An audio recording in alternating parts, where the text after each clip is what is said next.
এই তোকে কি আছে সালিশ ডাইছিস কেন? আমার তাই মিষ্টি দাও, ওটা শোনা যায় না? আমি তো কেছি কো তুই যে আমার প্রতি জন্মায় মিষ্টি কম দিস। তোরা যদি কইস তাহলে আমাকে ডাকছিস কেন? তোমরা মসজিদের কমিটি মিলে তোমাকে গাইছি। ক তোকে কি সমস্যা ক? ওরা প্রতি জন্মায় মিষ্টি ভাগ করতে দাও, প্রতি জন্মায় সবাই 3 কেজি দিতে, আমারে 1 কেজি দিতে আম দেখতে।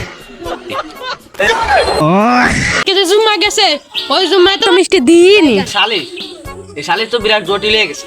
থেকে বাস করতে উহাই তুমি যদি 3 ভাগে দাও উহাই তুমি বাসি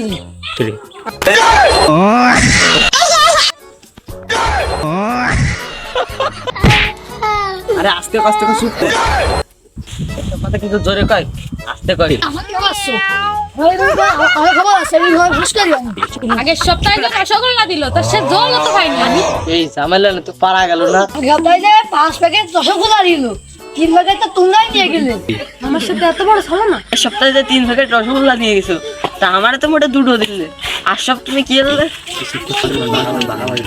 এত বড় ছলো না করলে আমি সারা গ্রামবাসীরা কয়ে বেড়াবো তোমরা মিষ্টি চুরি রে খাইছো।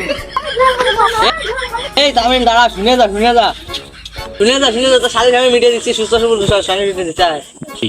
তাহলে ঠিক আছে। এই শোন, এই সপ্তাহে তুই তাই প্যাকেট ধরবে, তুই মিষ্টি তো আমি মিষ্টি দিবি। তাও না তো আমি মিষ্টি পদে গেছি তাহলে আমি আটা দিচ্ছি। এই দাঁড়া শুনে দেখ না। আরে শোন হ্যাঁ, তাহলে তোরা দুজন বাকি থাকবে, প্রত্যেক সপ্তাহে এ দিবি একবার ও দিবি একবার, বুঝতে পারছিস? আচ্ছা আবার ঠিক আছে, আমি তাহলে রাজি আছি।